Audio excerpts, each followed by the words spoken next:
High বন্ধুরা, তোমরা সবাই কেমন আছো? আজ বৃহস্পতিবার, এখন সকাল 9টা বাজে। তাই আমি তোমাদের সবাইকে জানাই গুড মর্নিং।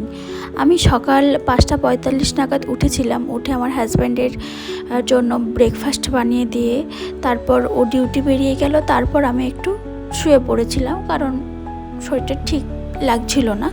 তো এখন 8:45 বাজে। তো আমি উঠে পড়েছি। উঠে পড়ে বাইরে একটু এসেছিলাম যে কতটা পরিমাণে বেশি রোদ উঠেছে আজকে। তো তারপর ঘরে এসে দেখি আমার ছেলে উঠে পড়েছে। তো আমিও ভাবলাম ঠিক আছে, উঠে পড়েছে, ও খেলা করছে, করুক, আমি আমার কাজগুলো করে নিই। এই যে আমার 3 পিস আছে বেশ অনেকগুলো। তো ওইগুলোও সেরকম একটা পরা হয় না। তো ওই জন্য ভাবলাম ওগুলো আমি ট্রলির মধ্যে করে রেখে দেব। তো যেই বলা সেই কাজ, এই যে 3 পিসগুলো আমি রেখে দিচ্ছি এখন ট্রলির মধ্যে। আর যেসব 1 পিসগুলো পরা কম হয়, মানে এদিক ওদিক বাজার টাজার গেলে মানে সেরকম একটা পরা হয় না, সেইগুলোও আমি রেখে দেব। কারণ ওগুলো ঘুরতে গেলে, বেড়াতে গেলে তখনই লাগে। আর এই যে পয়লা বৈশাখে যে নতুন জামাগুলো ছিল সেইগুলোও আমি রেখে দিচ্ছি।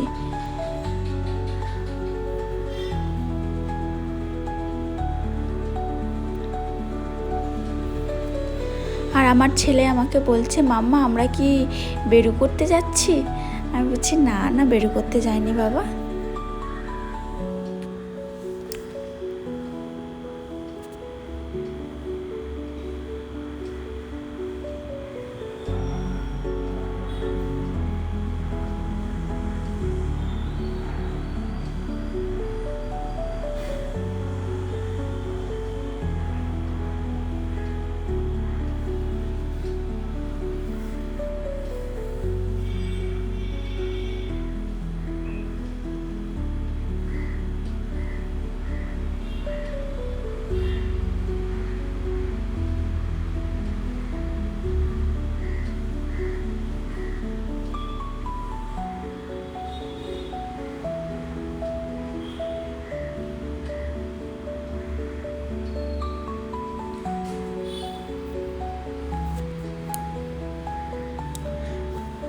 ট্রলিটা তো গুছিয়ে রেখে দিলাম।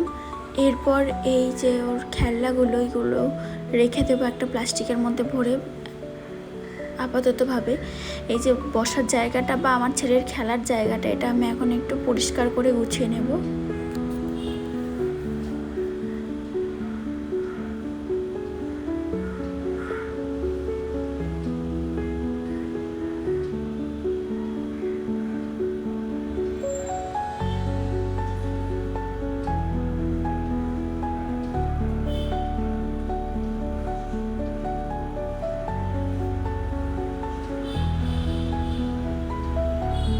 ওনাকে রান্না করেছে, ওই যে ওর মধ্যে কবেকার যে শিম টিম ভেঙে রেখে দিয়েছে, ওর মধ্যে শিমগুলো শুকিয়ে গেছে, তাই ওগুলো আমি ফেলে দিলাম।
তারপর কালকে সন্ধ্যেবেলায় যে জামা কাপড়গুলো তোলা হয়েছিল সেইগুলো আর ভাঁজ করা হয়নি।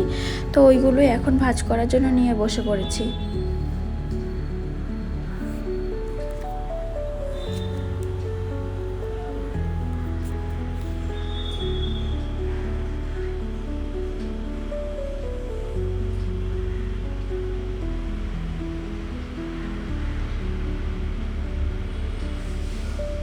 এই যে সব গুছিয়ে পরিপাটি করে দিয়েছি।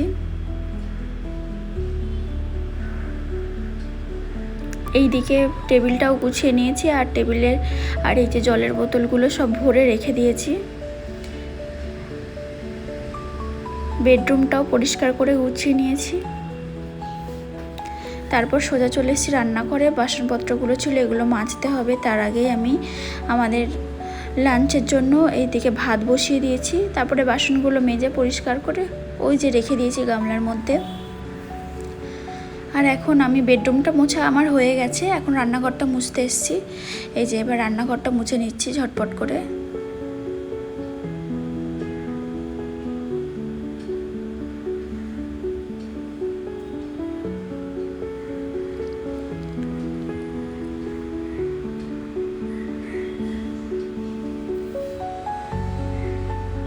এরপর ডাইনিংয়ে চলে এসেছি, ডাইনিংটা এবার মুছে নেব।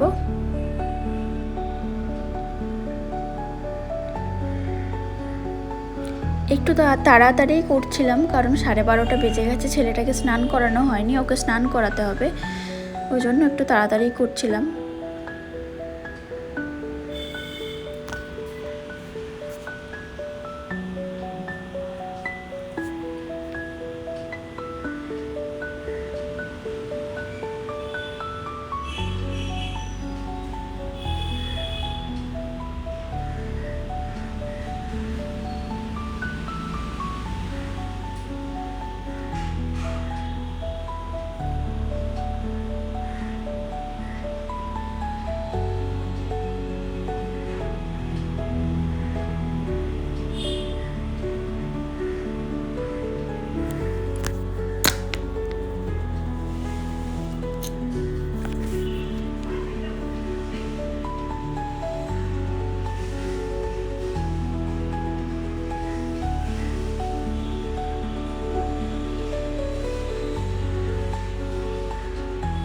এই যে তোমরা দেখতেই পাচ্ছ, দেখে বুঝতে পারছো আর কি, যে আমার হাজবেন্ড কিন্তু চলে এসছে।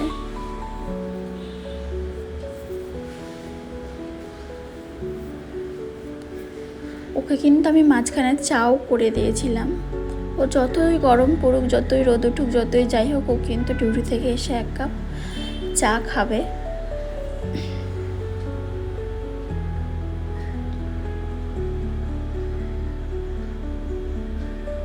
আমার কিন্তু ঘর বাড়ি মুছতে একটু সময় লাগে, কারণ 1 BHK রুম হলেও আমার ঘরের সামনে অনেকটা স্পেস রয়েছে, যেটা আমাকেই মুছতে টুছতে হয়, কারণ এখানে আর কেউ আসে না। আমার ছেলে খেলা করে, আমরা বিকালবেলা থেকে বসে থাকি, চা খাই, শুয়ে থাকি, কোনো নেই। তো ওই জন্য আমাকে এগুলো মেনটেন করতে হয়। এই যে এইখানটা আমার হাজব্যান্ড গাড়ি রাখে, তো আমার ছেলে খালি পায়ে এখান থেকে যাতায়াত করে। আমি এখানটাও মুছে দিই, আলাদা একটা মপ আছে, তো ওই দিয়ে আমি সবই মোটামুটি মুছে পরিষ্কার করে দিই, ফিনাইল ডেটল দিয়ে মুছে দিই।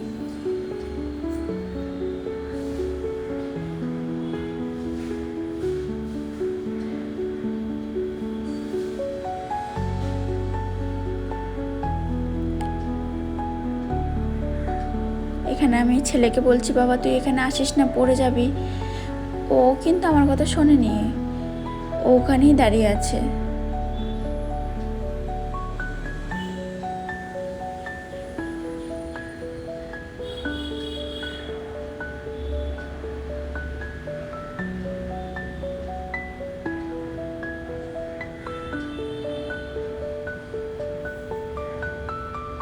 হয়ে গেল আমার সব কমপ্লিট।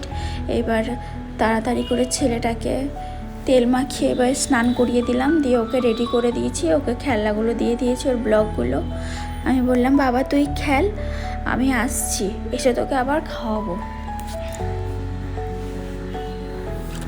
তো এবার আমি স্নান করতে যাব।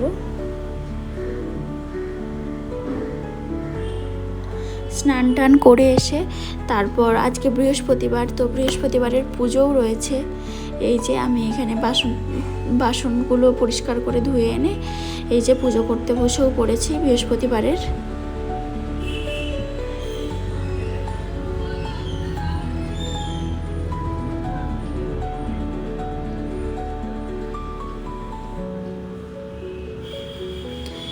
আমার শ্বশুর বাড়ির নিয়মে বা বাপের বাড়ির নিয়মেও ওই পান পাতার মধ্যে সিঁদুর আর চন্দনের ফোঁটা দিতে হয়।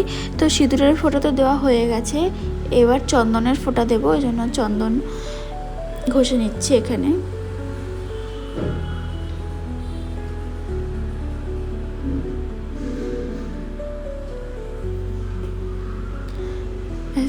এবার আমি লক্ষ্মীর ঘরটাকে বসিয়ে দিয়েছি। তারপর চলে এসেছি আমার ভোলানাথকে স্নান করানোর জন্য। এই যে চন্দন সহযোগে আমি ভোলানাথকে স্নান করাবো। এই যে চন্দনটা একটু মাখিয়ে দিচ্ছি।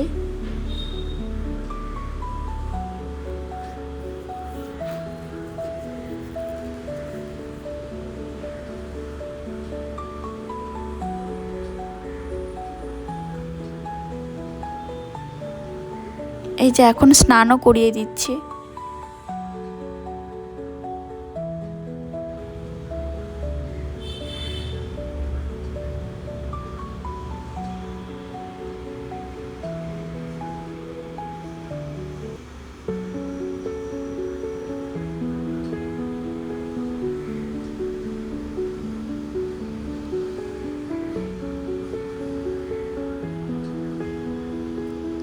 স্নান করানো হয়ে গেছে, এবার মাথার মধ্যে একটু চন্দনের ফোঁটা দিয়ে ফোঁটা দিয়ে দিচ্ছি।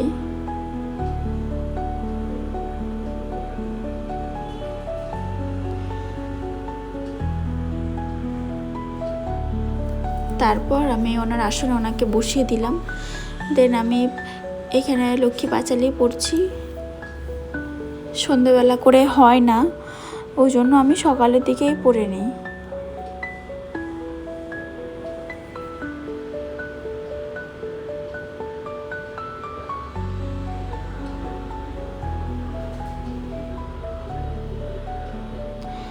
তারপর হলো এই স্নান করার পর যে জামা কাপড়গুলো কেচেছিলাম সেই জামা কাপড়গুলো এখানে মেলে দিলাম।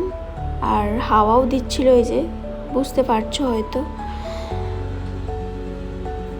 এই যে এখন আমার ছেলেকে কিন্তু খাওয়ানো হয়ে গেছে, আমার হাজব্যান্ডেরও খাওয়া হয়ে গেছে, আমি এখন খাবো, বাকি আছি।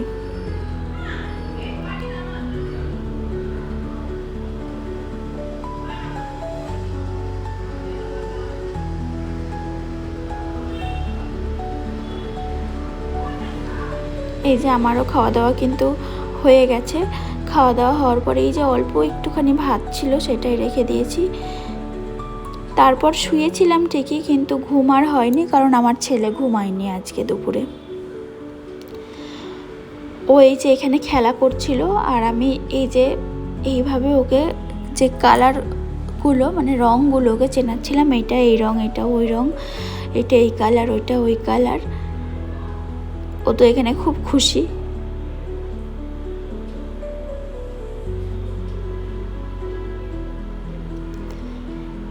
তারপর আমার হাজব্যান্ড এই ডিউটি দিয়ে চলে এসছে, আর একটা গ্যাস পাইপ নিয়ে এসছে। গ্যাস অফিসে গেছিলো, কারণ আমাদের ডিএসি নাম্বার এসে গেছে, প্রায় 15-20 দিন হয়ে গেল, গ্যাস এখনও ডেলিভারি দিচ্ছিল না, তো গেছিলো। এই যে তারপর আমি চা করে নিয়ে এলাম, আমাদের জন্য চা বিস্কিট, আর আমার ছেলের জন্য ডিম সেদ্ধ। ও কিন্তু ডিমের কুসুমটা খেতে চায় না, তো ওই জন্য হোয়াইট ডিমের সাদাটাই ওকে আমি দিই। তারপর খাওয়া দাওয়া হয়ে গিয়ে তারপর আমি নিজে একটু পরিষ্কার হয়ে নিলাম। দেন সন্ধে দিতে চলে এসেছি। এই যে আজকে বৃহস্পতিবার, তো সন্ধেটা দেব। ধূপ দীপ কর্পূর সহযোগে সন্ধে দেব।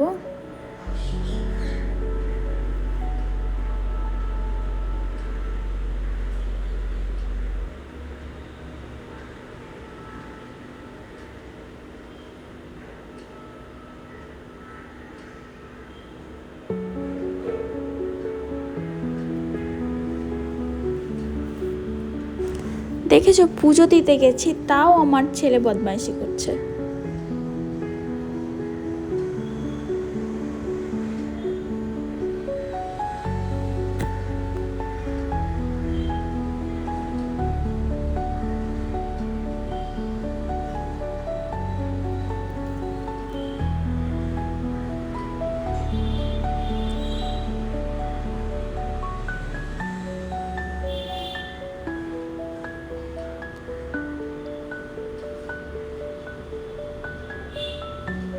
এই যে একটু কর্পূর দেখিয়ে নেবো, এবার সারা বাড়িতে কর্পূরের আগুনটা একটু দেখিয়ে নেব। তারপর আমি রান্না করে চলে এসেছি, আটা মেখে নিয়েছি, 3টে রুটি হবে, আর সঙ্গে এখানে সিমুই বানিয়ে নিয়েছি, আর আজকের যে দুধটা সেটাও এখানে জাল দিতে বসিয়ে দিয়েছি। আর এই যে আমাদের রাতের ডিনার, আম, সিমুই আর রুটি। এটা আমার হাজব্যান্ডের থালা, আর ওইটা আমার ছেলের জন্য। এই যে আমটা জাস্ট দারুণ খেতে ছিল, দারুণ মিষ্টি ছিল। ব্যাস আমারও খাওয়া হয়ে গেছিলো। ওই যে দুপুরের যে ভাত কটা বেঁচে গেছিলো না, ওইটার সঙ্গে দুধ দিয়ে আর আম দিয়ে আমি খেয়ে নিয়েছি। আমি এটা খুব ভালো খাই, আম, দুধ, ভাত। তো খাওয়া দাওয়া হয়ে গেছে। এই যে আমি ঘরেও চলে এসেছি। এবার ভিডিওটা একটু এডিট করব, এডিট করে আমি শুয়ে পড়বো। এখন সময় মোটামুটি 9:45 মতো বাজে। তো সবাইকে গুড নাইট জানাই। আবার একটা নতুন ভিডিওর সাথে পরের দিন দেখা হবে।